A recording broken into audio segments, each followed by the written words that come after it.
Aksi nyata topik 2, Kurikulum Merdeka. Apa itu kurikulum?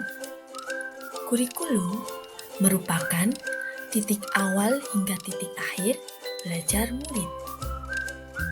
Kurikulum adalah penyelenggaraan kegiatan pembelajaran untuk mencapai tujuan pembelajaran. Kurikulum juga diibaratkan jantungnya dari pendidikan, bersifat kompleks dan multidimensi. Mengapa kurikulum perlu diubah?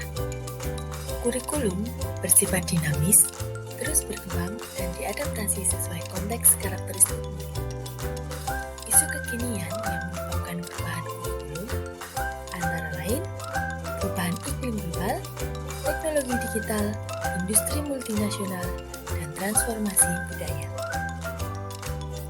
Mengapa kurikulum perlu diadaptasi? Kurikulum diadaptasi sesuai kebutuhan sekolah dengan mempertimbangkan dan memperhatikan lingkungan sekolah dan ekosistem sekolah serta karakteristik murid. Tujuan adaptasi adalah memastikan setiap murid berkembang sesuai dengan kodratnya. Pada kurikulum pembelajaran, muatan kurikulum disesuaikan dengan karakteristik sekolah dan kebutuhan murid. Pembelajaran disusun sesuai konteks, sehingga murid mendapatkan pembelajaran yang bermakna. Prinsip pengembangan KOSP atau Kurikulum Operasional Satuan Pendidikan yang pertama, berpusat pada murid. Yang kedua, kontekstual. Yang ketiga, esensial. Yang keempat, akuntabel.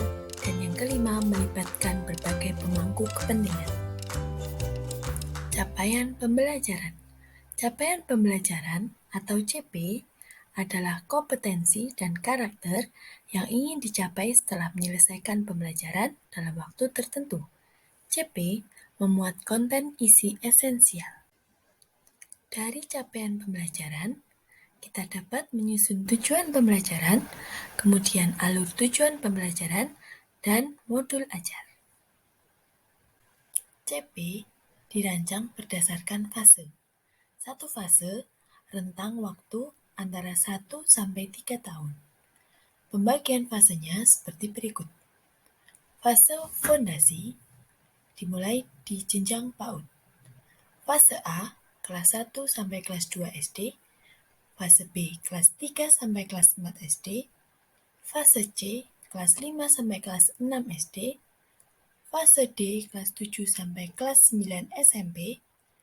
Fase E, kelas 10 SMA. Dan fase F, kelas 11 sampai 12 SMA.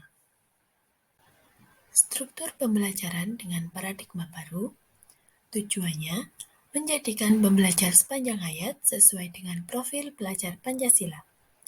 Dilaksanakan dalam kurikulum merdeka melalui kegiatan intrakurikuler, ekstrakurikuler, dan proyek penguatan profil pelajar Pancasila. Prinsip pembelajaran berpusat kepada murid, dan satuan pendidikan leluasa menentukan alokasi waktu.